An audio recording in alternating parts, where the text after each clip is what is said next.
right by Lod, right by the airport, waiting for you to come. Yeah, I'd like to. That's why I'm asking. You see my daughter's picture?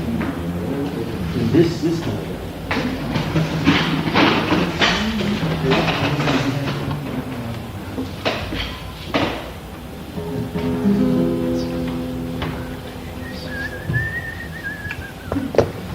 Okay, give me good harmony.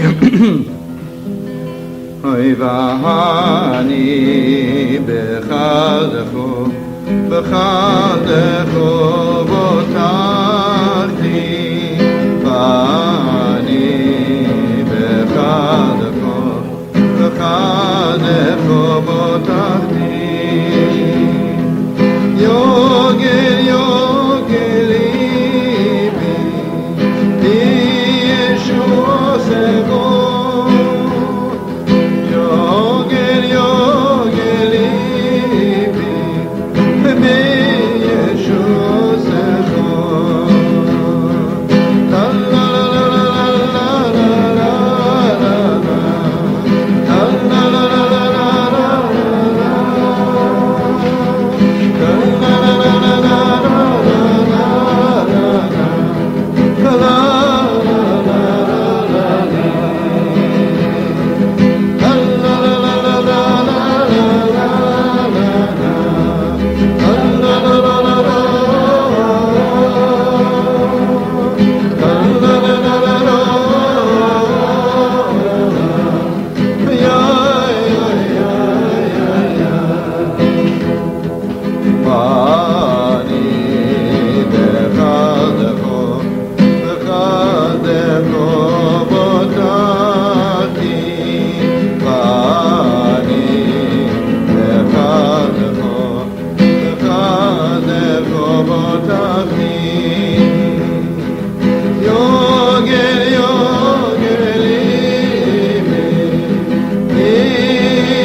You know, imagine I'm standing before God and I say, you know, you have to help me because, you know, just look at me, you know, you don't have a better man than I am. You know what I'm doing for you, what I'm doing for Yiddishkeit. I mean, really face it, right? I say, I know I'm absolutely undeserving. But the Mamash, I trust. You know, the Rosh of Midas Chesed, his love is so infinite, so unconditional, so unquestioning. You know, do I imagine my little girl would come up to me and ask me a favor? Does she have to tell me stories if she deserves it or not? I love her so much, you know. And even if she'd be deserving 1,000,000 times, I couldn't love her more. And I couldn't love her less if she's undeserving. It's a completely different thing. Okay, so David HaMelech says, Vani b'chaldecha b'tachti. Not only I ask you, I'm sure you'll help me, you know. You know, but why is it, you know, by the Holy Baal Shem said that to be sad is a little bit pagan. Because if I'm sad, that means I don't believe that God will help me, right? If you're not so sure. It's pagan, right? It says, Vani b'chaldecha b'tachti. I know, trust you'll help me. But then I go one step further. The whole world is rejoicing after God helps them.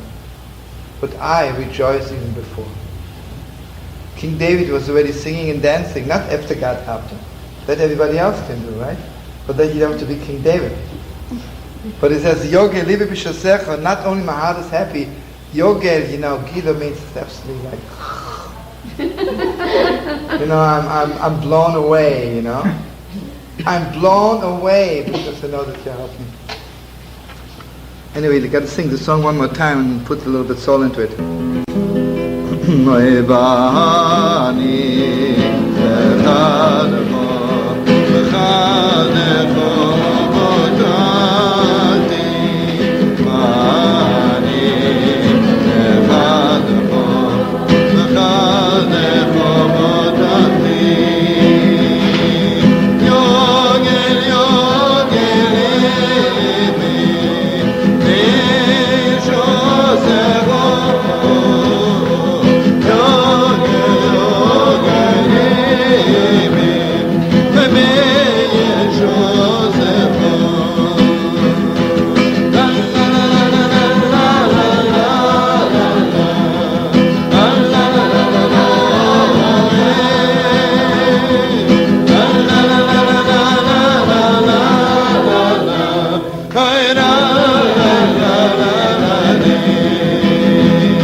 He has to go, yeah? Okay, thank you, Harry.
How beautiful is it to hear the footsteps of the Messiah, of the great messenger on the mountain. Imagine I have a business meeting when I want to sell 1,000 bottles of Coca-Cola. I'm standing there and I'm waiting for this businessman to come. I'm waiting 2,000 years. I'm angry. Meshuggah Toy. What does he think he is, right? Finally he's coming. Nothing. Imagine I'm waiting for the person I love the most. Waiting. Suddenly I hear her footsteps.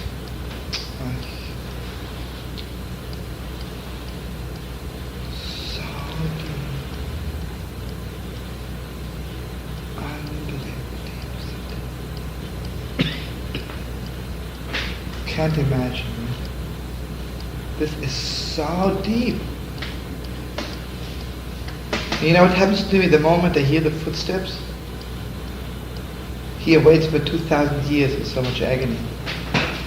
But suddenly, I forgot why did I wait 2,000 years. And all the agony, all the pain, suddenly everything is so beautiful. And I'm thinking, well, I'm so glad you waited that long. Because how would I know how much I love you if you would have waited that long? So it says, Manovu alehorim. You know, there's beautiful, then there's just, it's so divinely beautiful. It's beyond beautiful. It says, Manovu alehorim. How beautiful it will be on the mountain, you know, in Yerushalayim, Ragle Navase, then we hear the footsteps of the Mashiach. And the first thing he is doing is Mashmiya Shalom. Mamish, we hear the echo of peace. Mavasa Taiv. Mavasa Shalom, Mashmiya Taiv. Suddenly, Mamish, the moment the Mashiach is coming, everything is good. In Mavasa Yeshua and Mamish, I know the highest salvation there is. And then it says, you know, friends, you know how much paganism there is in the world? How much paganism? So much. And forget about the world, you know. I don't know about you. I know how pagan I am. And then suddenly, Mamish, and at that moment, Mamish, there'll be so much holiness. I'll Mamish know that there's one God. He's bringing the message to see pure God is really the King. So I need the sweetest harmony. Most of you know the melody anyway.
You want to hear the greatest thing in the world?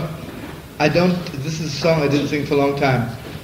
But anyway, I made it up. I went to the cemetery where our grandparents, and I was all the way back, are buried.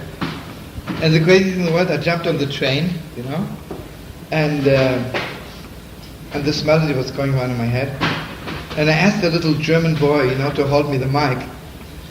And you know, he was so sweet. He held the mic for 1 hour, you know. But you know what I thought to myself? Look here. Maybe his father or his grandfather killed my uncles or my family. I don't know. You know? And you know how close we're getting to the coming of the Messiah?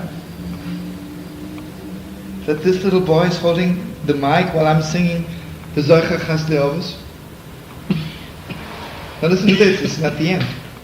The craziest thing is that he has a father and a mother, right? The little boy of 6 doesn't travel alone, right? The craziest thing is that his parents were sitting there crying their eyes out, you know? And the craziest thing is, there wasn't touch with it. Das war eine Familie von Kiel, von der Stadt Kiel, and they were going from Hamburg to Kiel, you know? I mean from Lübeck to Kiel.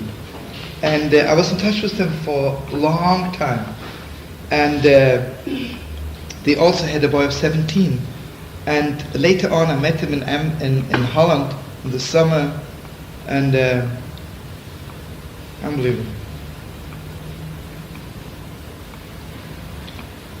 Anyway, I don't sing it so good, you know, so you have to bear with me just a little bit. I didn't sing it for a long time, I don't know why. Let's first sing the most important part. Nay bezoiche, as they over maybe goye live day. Bezoiche, as they over maybe goye live day. Bezoiche, as they over maybe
Stay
like Shlomo died. Yes, very good. Service times. Ha ha ha. Mom, you have to go already, yeah?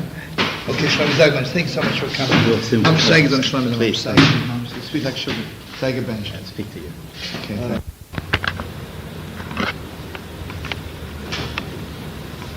I have a question. What? I've got a question. Yeah, That let's see. sounds really stupid.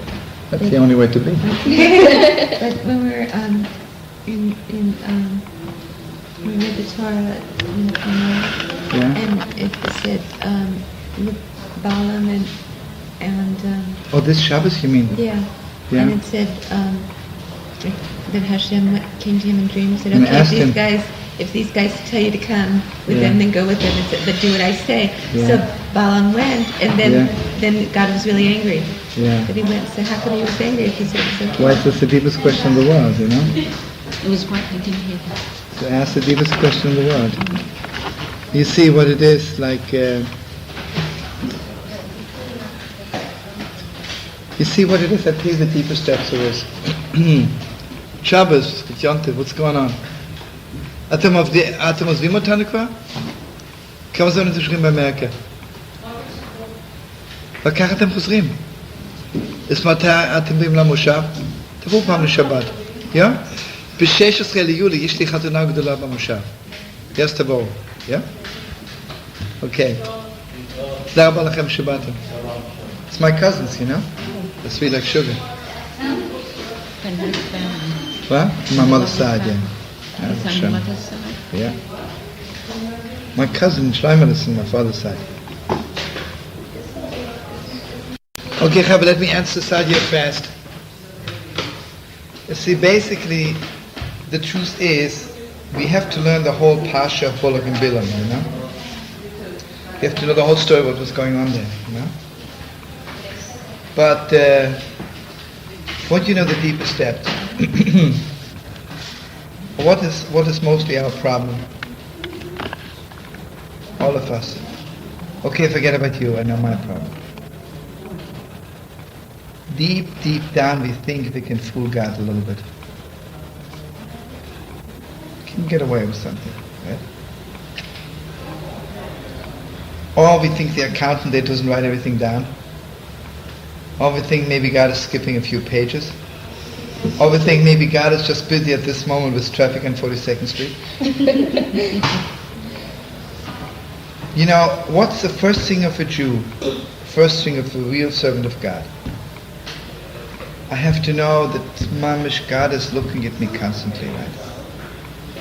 It's earth shaking, right? And what would I give to get away from God's eyes for a minute? Sometimes, right? It's nerve-wracking. Now listen to this. But you know what God is doing? God says to me, listen, you don't want me to look at you? Okay, I won't. I won't. Listen to this. Imagine I go out on the street and I'm looking for a cab. Right there. I'm coming to LaGuardia, I'm looking for a plane in Chicago, leaving in 5 minutes. I'm arriving in Chicago, I have to make a reservation in a hotel. First hotel I die, yeah, we have opening for you. The next morning I have to make a meeting, the person's on the phone, I'm waiting for you. You know, sometimes it goes like flowing like a river. Or imagine I'm going out on the street and my plane leaves 8 o'clock, at 7 o'clock I need a cab. It's 10 after 7, 20 after 7. No cab. Fine, 8 o'clock I have a cab, I missed the flight, right? I'm coming to Chicago at 12 o'clock at night. Can't get a hotel on the whole joint. I don't know what should I do, you know. I'm trying to call up people, nobody's home. I'm lying all night on the airport. The next morning I'm calling up the person I came for. I'm supposed to have a meeting. He says, wow, next week, not this week. You know, I'm trying to get back to New York. Everything is, don't ask. You know? Okay, what's happening? What's the first and the second side? So this is one of the very, very deep principles of the Rambam from Maimonides, which is accepted by the Holy Baal Shem, by all the great Kabbalists. That God looks at you the way you look at Him. If I look at God constantly, then God has His eyes open also at me, right? And everything goes, I walk on the street, I have a cab, everything goes like a river. But if I say, God, God, really, I'm a little bit uncomfortable. Can you look away? God, it's okay, do your own thing. Get along without me. I'm standing like a dope and I'm waiting for one else for a cab. Everything goes wrong. I can't do without God, right? I can. But God is not taking care of it, right? And Rab Nachman is one of the deep, deep principles. There's such a thing as my life is in order, and my life is absolute chaos. What is the greatest light in the world? The greatest light in the world is when God's light is shining in front of me. It's clear to me that there's one God. Now let's go one step further. Why don't I want God to look at me all the time? Because I really don't want to do what God wants me to do, right? Let's face it. I want to do my own thing, right? And you know what it is? This is even the deeper steps. I'm not so much uncomfortable before I did the wrong thing. I want to do it. I say, God, I'm sorry. Today I'm not so good. I want to do something wrong. I don't want God to look at me after. After, I don't want I want Him to look at me. I say, please God, you don't look at me, I'm not looking at you. Can't stand. Imagine if you did something wrong to your best friend. You want them to look at you all the time? You don't want to, right? You don't want to see them. So Zohar Kodesh says, after we do something wrong, we don't want God to look at us. God's okay, I won't look at you. Or what happens when I do tshuva? Say, please God, I can't manage that. Can't manage. My life is absolute chaos. See, Bilam was like this. Bilam, he knew there was one God. On the God, you know something? On the God knowledge, he had the same knowledge as Moshe Rabbeinu. But you know what the difference was? He didn't want God to look at him all the time. Bilam was the most perverted character in the world. He was living with his donkey. He was mamish the lowest pervert. And he believed in killing and stealing. He didn't hesitate to kill a few people. He didn't hesitate. Stealing didn't bother him. He'd do anything in the world. And why do you think he wanted to curse the Jews? Because Balak is paying him. He'll do anything for money, right? But he also wants to cash in on his God knowledge. He says, I'm a God man, I know all about God. I'm a top guru. So God treated him back. God says to him, who are the people? I don't know who they are. Who are the people there, right? Because Balak didn't want God to look at him all the time. Suddenly God comes in the middle of that. I don't know who the people. I don't know everything about you, Oh, he says there's some people who want me to go and curse the Jews. God says, very interesting, but I would appreciate if you do what I want to do, like winking with one eye. You can really do what you want to, but let's see, So he says, God is stupid. God doesn't look all the time. I'll do my own thing, then I'll tell God something else. You see what it is? I don't want to go into the whole book of... You're going already. Sag a bench. Call you. Bye, Esther. You see, I want you to know, this whole book of Bamidbar, we're learning it, is so deep, You can do everything right. Take between people, Remember I told you once, I met this girl, I love her the most, right? And I say to her, I want you to marry me. She asked me, why should I marry you? She says, because I do everything you want me to do. How exciting, right? She says, I'm sorry, it doesn't turn me on. It doesn't turn me on. Moses said, what do you mean? I'll do anything you tell me to. It's got to be deeper than that, right? You know something? I tell God, I'll do anything you want me to do. And I'm still off. It takes something deeper than that. You think the highest you can offer God is holiness? You think the highest you can offer God to do everything right? Because it's possible to do everything right and still be off. Okay, until now, if you follow the portions of the week, we learned about Aaron, Miriam, even Moshe. Last Shabbos we read, even Moshe can make a mistake. It's possible. Because we're just human beings. Possible. But you know something? You think because you made one mistake you're off? You're still Moshe Rabbeinu, right? When I am very close to somebody, closeness does not depend how much they're doing my will. I'd like to do what I want you to do, right? But it's possible Korach did everything right in his whole life. He never made one aver, because if he would have ever done one wrong thing, he wouldn't have had the chutzpah to say, I want to be the high priest. Right? Korach, can you imagine? He never did one thing wrong in his whole life, and he was off. And the earth wanted to swallow him up. Do you know Aaron made the golden calf? He was a high priest. Why did he make the golden calf? Because he saw they're doing it. He says, let me do it.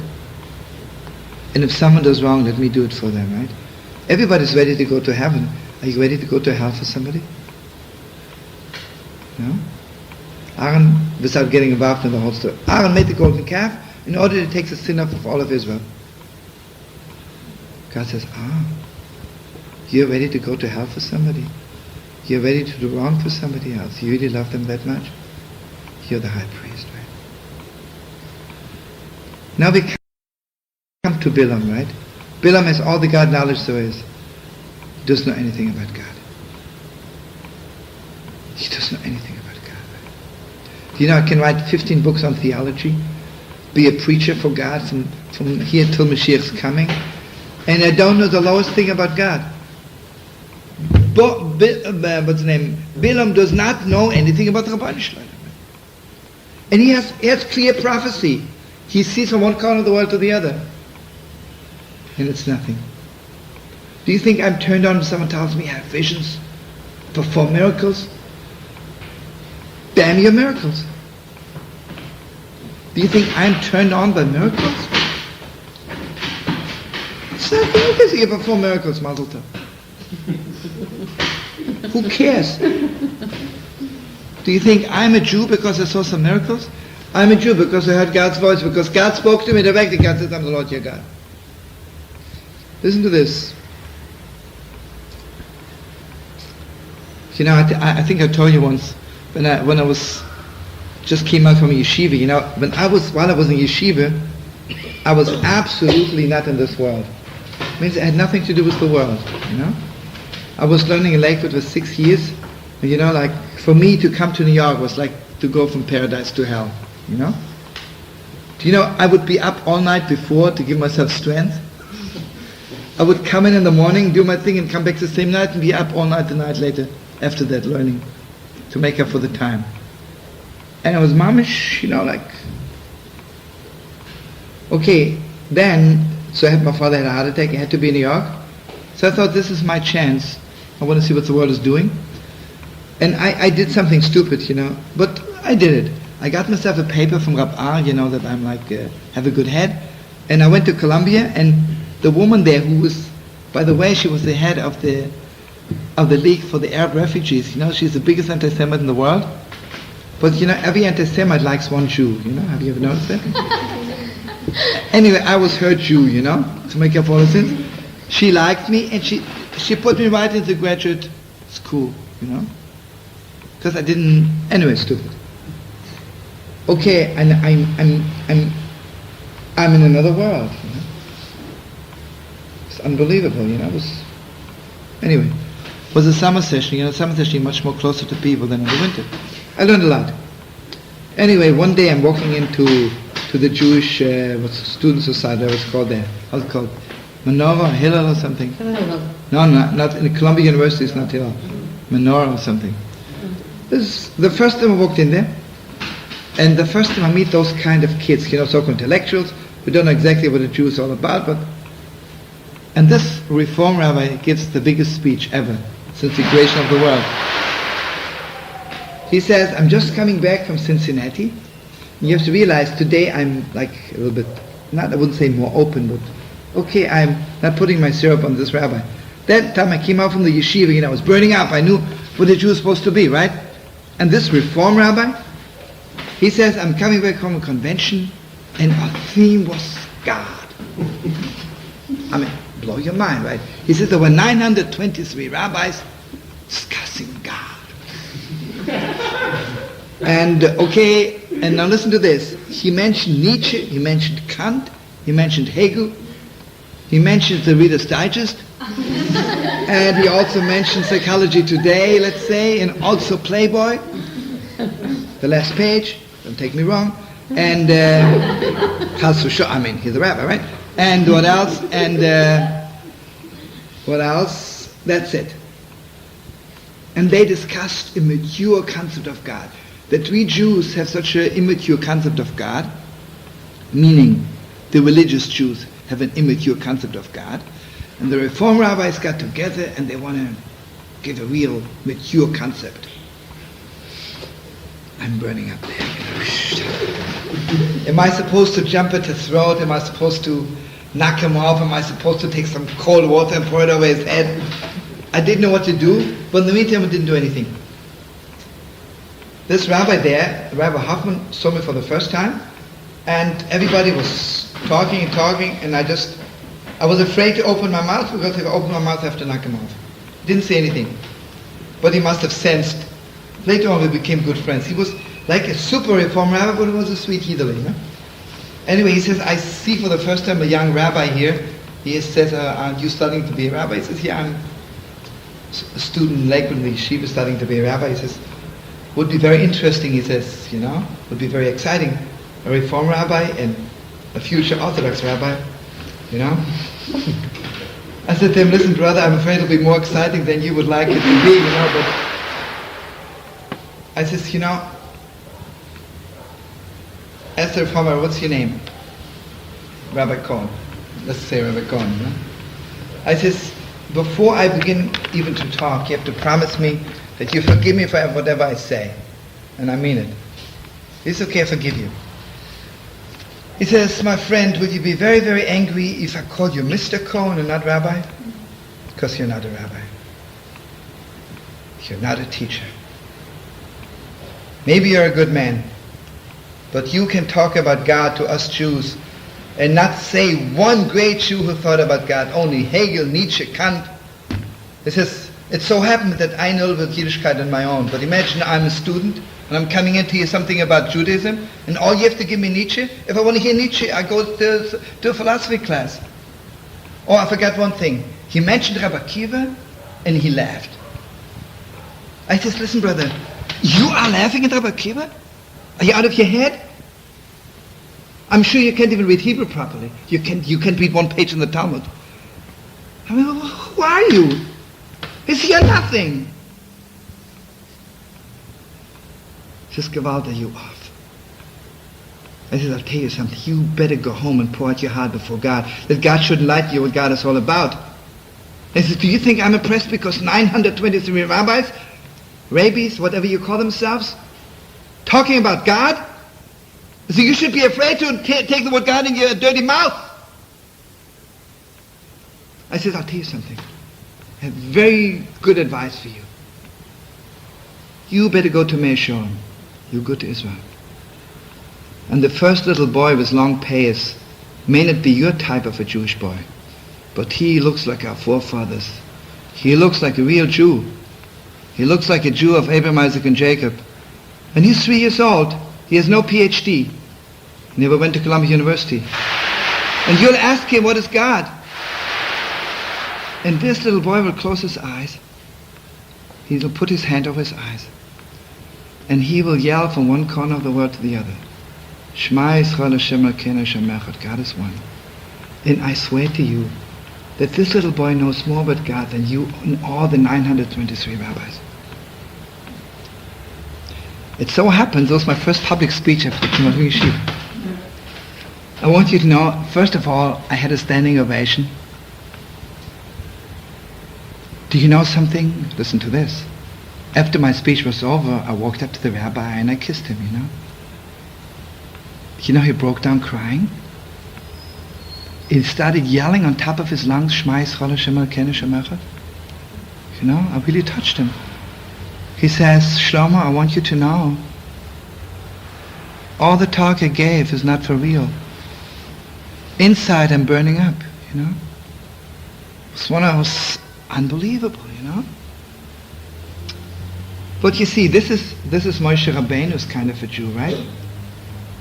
Bilam is talking about God, right? But he will not break down when someone says Shema Yisrael Hashem Elokeinu Hashem Echad, right? Bilam is fooling God all the time. Bilam knows that God has chosen the Jews, right? Bilam thinks God is Sinai, can talk him out of it. Bilam says to God, listen God, why do you need the Jews? Why didn't you rather have 70, you know? Instead of one altar, let me make 70 altars. And I can get you all the pagan world to serve you. But you know how pagans want to serve God? They don't want God to look all the time, right? They don't want God to look at them all the time. And you see the whole portion of Bilam is so deep on Balak, you know, fooling God all the time. And I have to tell you something very, very deep. The Talmud says Moshe Rabbeinu wrote the Torah and the portion of Balak. Is that unbelievable? So everybody says, what's Balak better than the whole Torah, right? Okay, it has millions of meanings. But now I want you to know the deepest depths. You know what Balak is all about? If Moshe Rabbeinu would have not written it down, we wouldn't even know it existed, right? You know, whenever we Jews have trouble, Pharaoh, Edom, all those people who turned against us, we knew about it, right? Balak, nobody knew about it, right? Balak and Bilam. Balak says to Bilam, let's go. We don't know about it. You know how deep this is? There is some danger in the world, there's something in the world, you'll never be aware of it. But Gewalt is that strong. There is something in the world, you'll never know about it. And it can turn you off completely from God. But Gewalt is that strong. There is something in the world, you'll never know about it. And it can turn you off completely from God. And it turns you off so much that you think you're still a servant of God, you still have God knowledge, and you're the lowest pagan in the world, right? Okay, none of us will take a piece of wood and bow down before it. But every one of us, it's so easy. So easy to fool God, right? Gewalt is that easy. Gewalt is that easy. I don't know about you, I know just me, you know. It's so easy. I can walk around and still, listen, I'm a good Jew, right? Have a yarmulke where it sits, put on tefillin. But I can be the lowest Bilam, right? The lowest Bilam. You know something? You know how much evil we talk about other people? You know why? They'll never know I said it, right? You know what that means? It's paganism, right? I wouldn't say bad things when the person's looking, right? But he's not looking, right? Everything is not looking, right? And even the way we talk to other people, and we think we fooled them. Why is God truth, right? Not fooling, right? You know how hard it is to get out of not fooling people, not fool yourself. Gewalt is that heavy, right? So Moshe Rabbeinu wrote down the whole Torah, and Moshe Rabbeinu also wrote down the Parsha of Balak and Bilam. To cleanse ourselves. To cleanse, because why do I need to know about Balak and Bilam? To cleanse myself. How much to cleanse myself, you know? And this is Gewalt, it's that deep, you know? And I'll tell you something, when it comes to learning, do you know how much you can fool yourself to think that you understand what you know? And how beautiful it is, it's clear to you. I really don't know it yet. Just got to learn it. You know when people talk to each other. Yeah, I understand what you say. I don't know what you said, but who cares, right? I'm a pagan. You know, friends, obviously it's clear to you that there's such a thing as paganism between me and God. There's also a pagan relationship, right? Pagan means I can fool you. You don't look. I don't want you to look at me all the time. I don't want you to know everything I'm doing. Right? You know, imagine if people could relate to each other on a non-pagan level. How deep it would be, right? How deep it would be between people. You see, like Moshe did wrong also. But he for 1 second stopped to look at God. God looked at him. You can do wrong sometimes. You know, it's very clear in Ishbitz. Why was Adam driven out from paradise? Not because he ate the wrong food.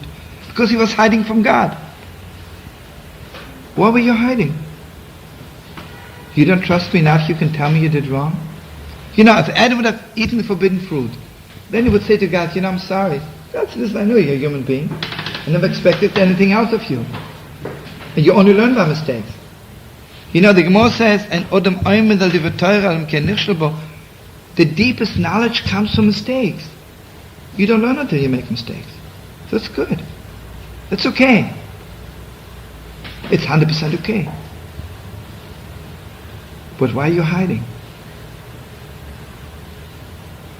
You know what's so special on Yom Kippur? Yom Kippur is one time when I realize, let me ask you something. I have to tell God my mistakes, He doesn't know.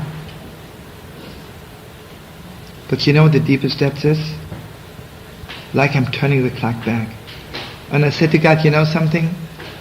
Let's say I did something wrong on Sunday, July 5th, and I didn't want you to look. Can you please look now when I did it? I'm saying, Rabbi, please look at me doing wrong. Don't take your eyes off me, right? Don't take your eyes off me. And if God doesn't take off His eyes, there's no problem in forgiving, right? No problem. You know, Sukkot comes from the word to look. The whole thing is that I'm saying, Rabbi Shem, not only want you to look from sometimes, I want to sit for 8 days and I want you to look at me the whole time. And you know something, the deepest depths, this is mamish deep. When do we stop being close to our parents? Same thing. When we don't want them to know what we're doing. I don't want you to look at me all the time, right? I'm ready to tell you a few crummy things that I'm doing. I don't want you to know everything I'm doing. You know what happens to us in the Sukkah? Abraham, Isaac and Jacob and our 4 mothers all come back to the Sukkah. Because mamish won't look at each other the whole time. Imagine if you could keep up a relationship with our parents, that we could mamish want to look at each other all the time. How deep, you know. Deep is not the word, right? Earth-shaking. Earth-shaking. And after that we take out the Torah. And you know how deep it is? You know, when someone looks at you, you look at them, you don't have to talk so much. You can sit and look at each other for 100 years, right? You know why I have to learn the Torah, all the words? Only because from time to time I don't want God to look at me. And Simchas Torah. After sitting in the sukkah for 7 days, I'm not even opening the Torah. I'm just dancing with the Torah, right? Because I just have to look at the Torah when the Torah looks at me, right? And again, have you ever seen the way children look at you? So deep, right? So holy, right? You know, sometimes Dari wakes me up in the middle of the night and she says to me, Dad, you know, she's so cute. She goes and she wakes me up in the cutest way and she says, Dad, I don't want you to sleep. I say, what do you want me to do? She says, I just want you to look at me. That's sweet, you know. Says, Dad, you want to sleep and I should sit here and look at you? She says, yeah, Dad. And she's already asleep. Such precious moments, you know. Unbelievable, right? Unbelievable. You see what happened when we destroyed the Holy Temple? When God destroyed the Holy Temple? Here, I want you to open your hearts in a deep way. Can I sit in the middle of the street and look at the girl I love the most? There's traffic, right? Listen, if I want to look at her without stopping, you better take her to the house, right? You know what it means that we're driven out from God's house and we're living on the street? You can't look at each other all the time, right? Be realistic, right? In the Holy Temple, we look at each other the whole time. And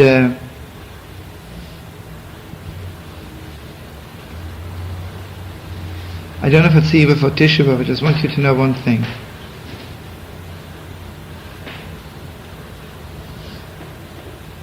This is the deepest depth.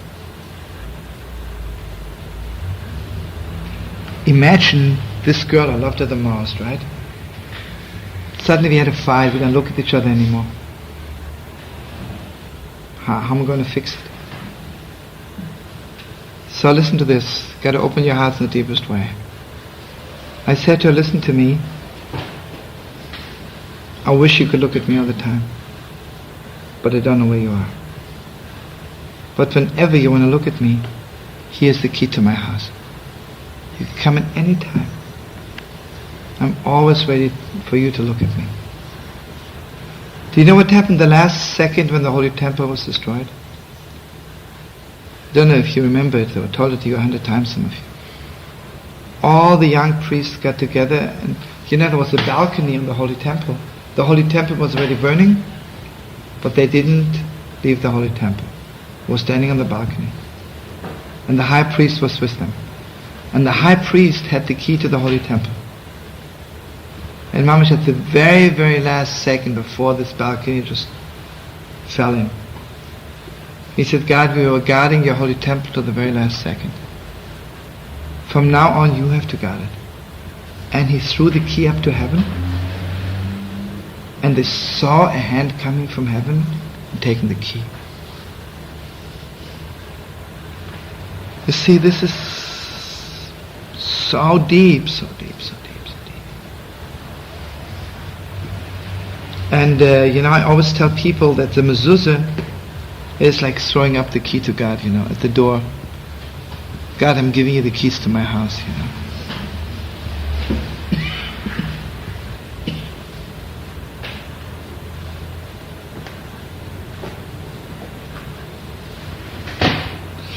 You know what the deepest depth is? Are you doing for God that what you're doing for God? A lot of people have anger in their hearts, right? So what do? Suddenly they get angry at all the people who are bad. They do it for God, right? No, they do it because they like to yell, right? What's about the Crusaders? They were really so concerned with the pagan world? No, they want to kill. Hang it on God, right? Bilam wants to kill, right? He wants to curse. I'm doing it for God, right? I'm a prophet. And you know what he did? He was looking for something bad about the Jews, right? If you remember the story. He was looking for something bad, and he can't see it. Bilam is so holy, when he sees the Jews doing something wrong, he can't bear it, right? You're going, darling? Oh, good. So you see what it is. This Shabbos is such a soul cleaner. Such a deep cleaner, If you yell because you see something wrong, just look at yourself. Are you yelling really for the sake of God? Or are you like Bilam who wants to curse? And this cuts right through the 3/4 of the Jewish establishment, right? I won't say anything bad, but we know those people, And again,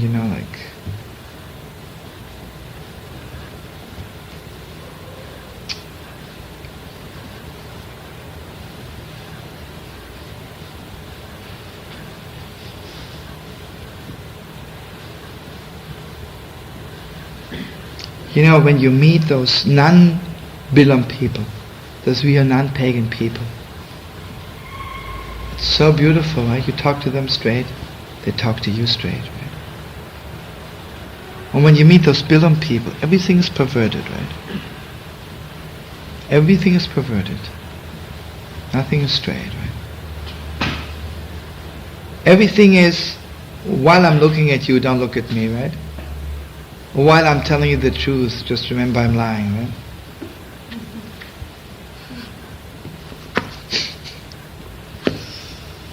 Yeah, Amelia knows the whole thing. Okay, Kevin, let's make a little circle because I really want to say one more Kaddish. Can you stand up and come very, very close?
I forgot to thank Shlomo.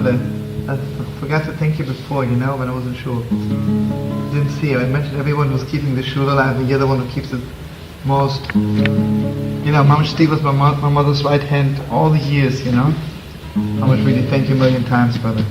Just for this alone, you should ever share in the coming world. And I bless you not ever to be like Bilam, Mamash. Everything should be clear to you. You should meet people who want to relate to you on a non-pagan level.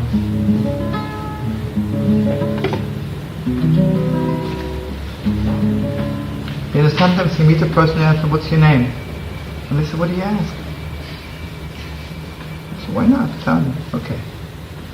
My name is Max. Where do you live? Why do you ask? Why not? I want you to visit me sometimes. Okay. Take some happy to write down their address. And they say to them, I'm not going to say your telegram, what's your phone? Why do you ask?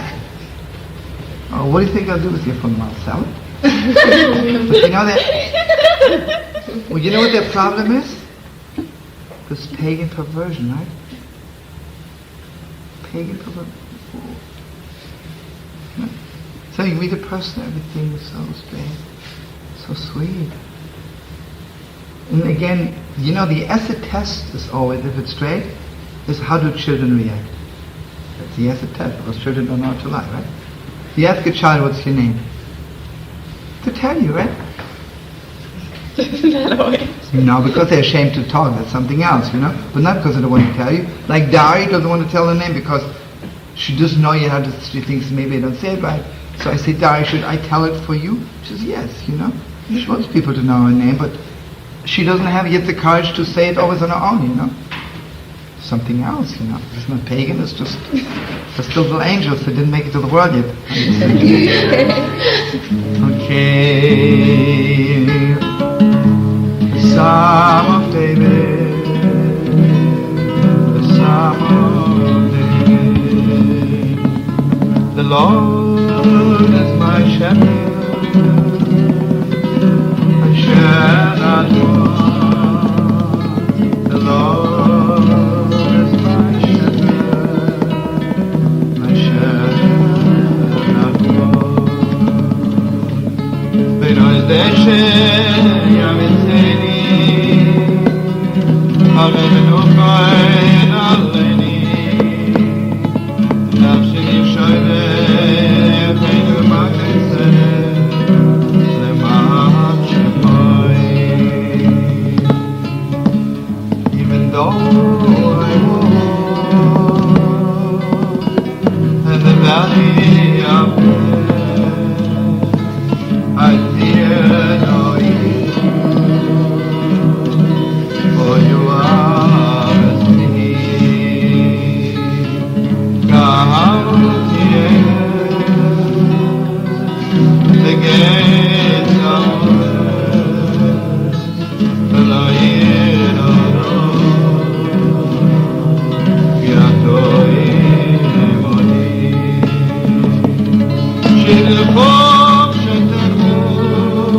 Something. How do you know how much you love somebody? You know?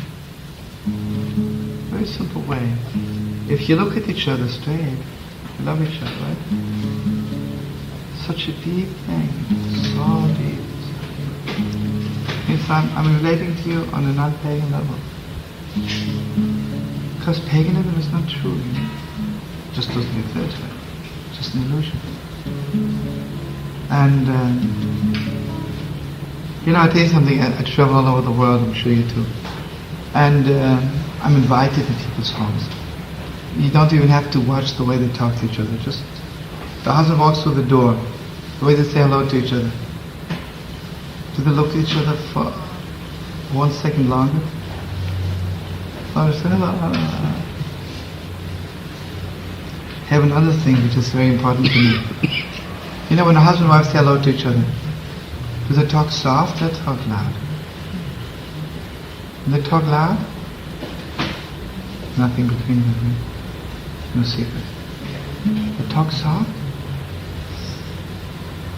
it's beautiful.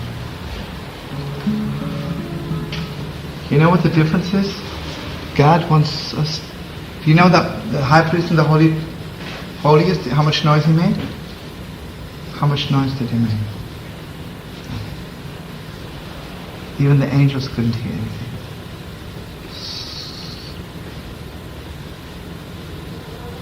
And Bilam, you know, when he built those altars before God, he was yelling on top of his lungs like a wild ox. There's a medrash. God says, don't talk so loud. You know? What are you talking so loud to me? But it's the same thing, you know. See what it is, if I look at somebody, they're close to each other, we whisper, right? But if I don't want you to look at me, I'm far away. I gotta yell, right? Bilam is yelling at God all the time. Moshe Rabbeinu, you know what the mother says, when Moshe Rabbeinu was talking to God, it was so soft. It was so soft. Okay, join me. Yizgadav, Yizgadav, Shemei Lavo. V'yamar Elokeinu sei, V'yam Nechmano sei, V'yatzma Bokonei, V'koreh Meshitei. V'yechol V'mechol, V'yechol V'mechol, V'kol